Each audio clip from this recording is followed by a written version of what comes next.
It begins with a silent pull of gravity and memory, reaching back more than half a century to a single dusty footprint pressed into the lunar surface. For those who watched Apollo unfold in grainy black and white, it was a moment suspended in time, something extraordinary, a whisper of possibility echoing into generations not yet born.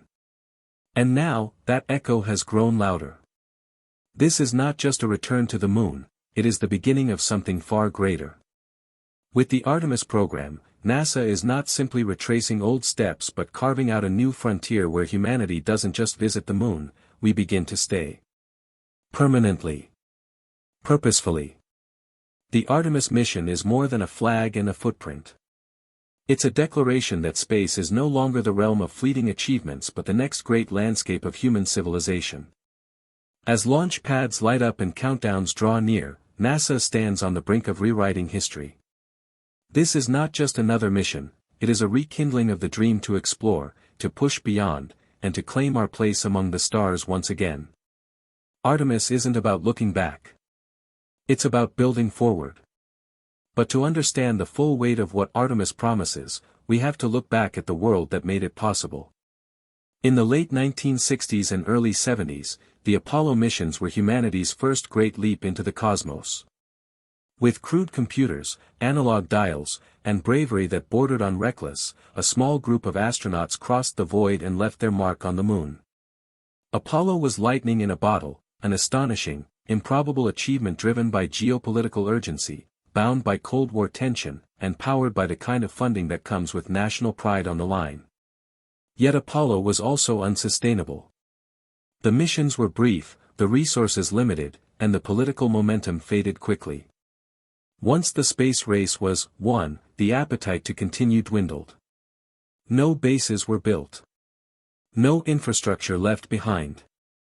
The moon remained untouched for decades, orbiting silently while humanity looked inward once more.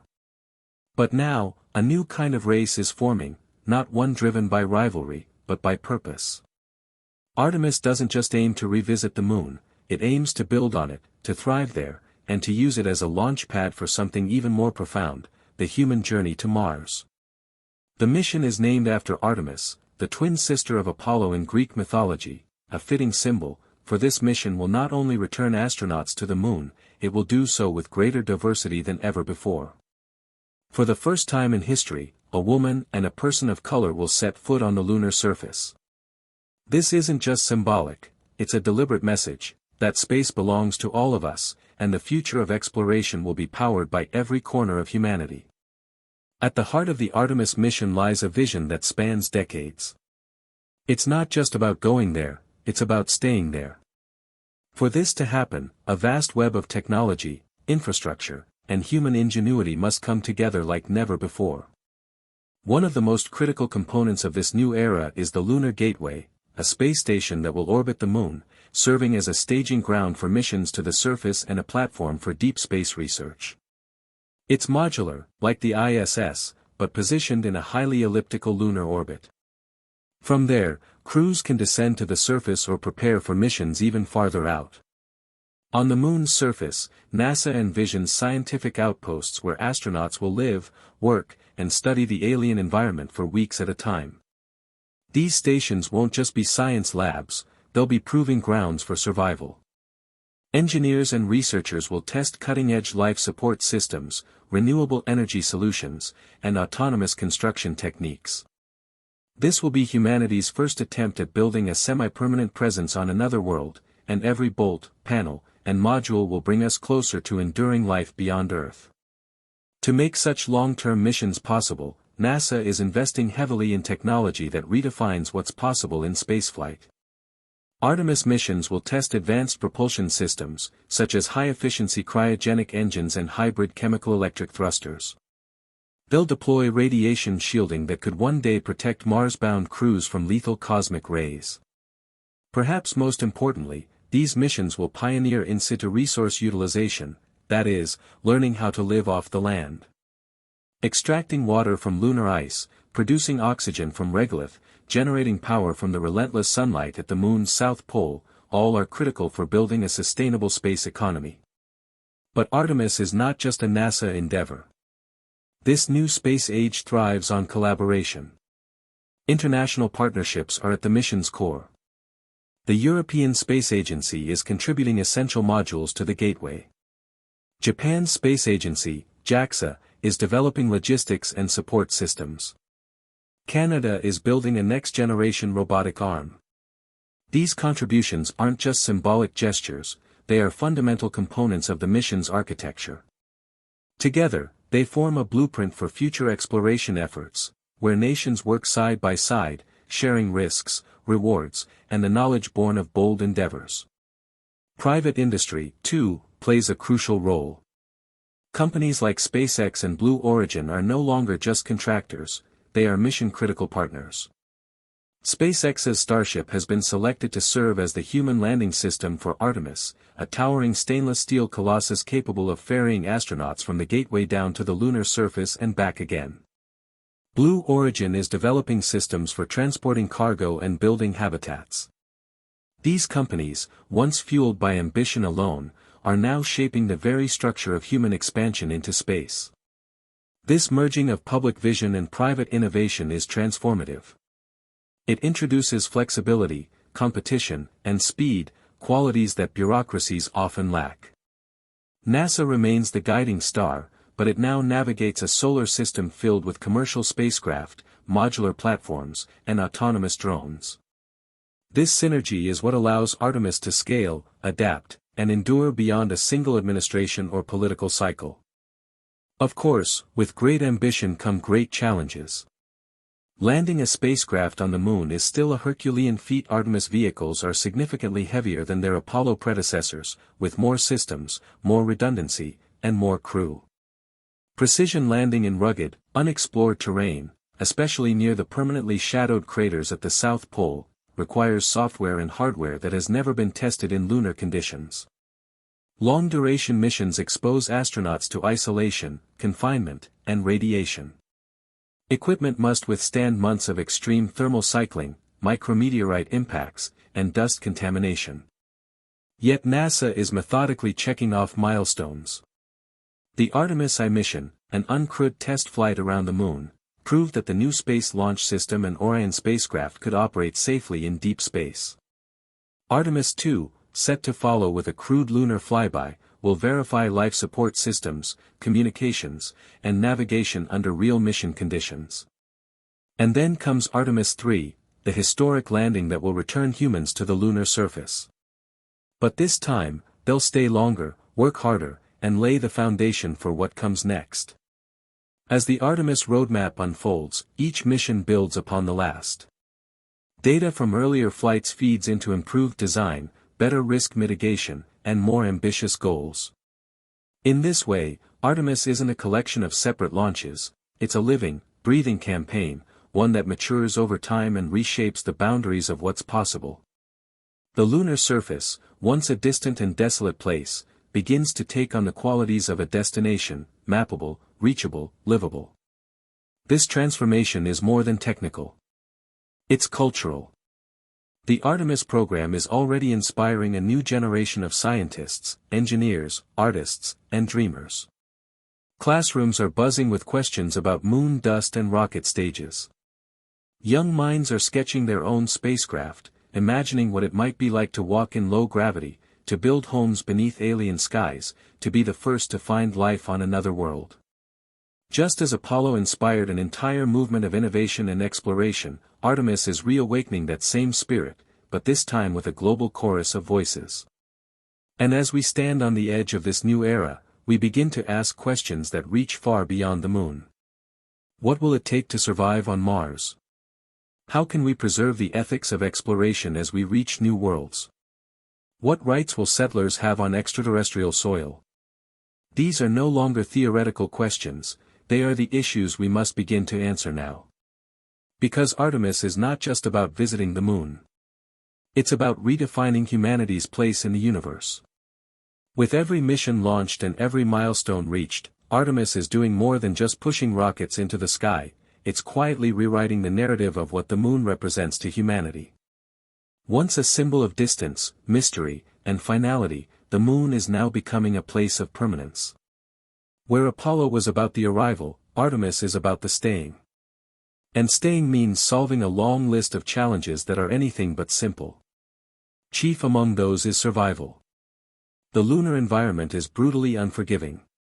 Temperatures can swing more than 500 degrees Fahrenheit between sun and shadow.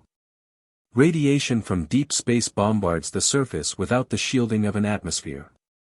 Dust, so fine and abrasive it clings to everything, gets into joints, into seals, into lungs.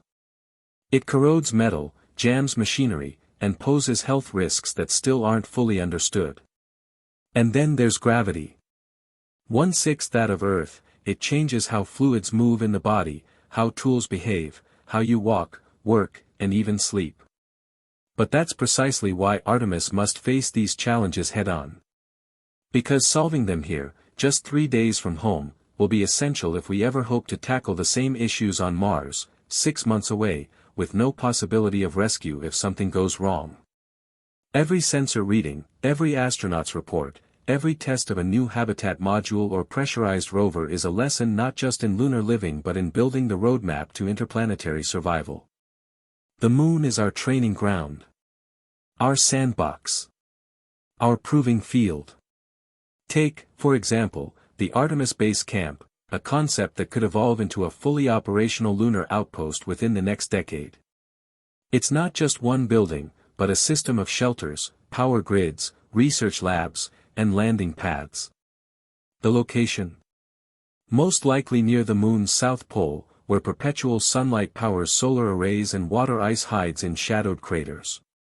From that precious ice, astronauts could extract drinking water, breathable oxygen, even hydrogen fuel. What was once just lifeless rock becomes a reservoir of survival, a source of independence from Earth. Supporting this infrastructure will be a fleet of new technologies. Next-gen spacesuits, designed with advanced mobility and thermal control, will replace the stiff, clumsy garments of the Apollo age. Lightweight habitats with inflatable walls and radiation shielding made of lunar regolith will offer shelter against the cosmic environment. Rovers, both human-driven and autonomous, will roam miles beyond the landing site, scanning terrain, mapping resources, and laying down groundwork for construction. Power systems, including rollout solar panels and nuclear fission generators, will create stable energy grids for continuous operations. Every element of Artemis is being designed with long-term sustainability in mind.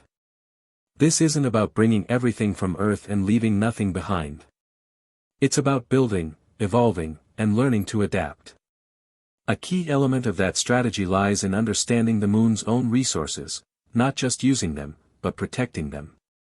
NASA's commitment to planetary protection means preserving scientifically valuable sites, avoiding contamination, and establishing international norms for responsible exploration.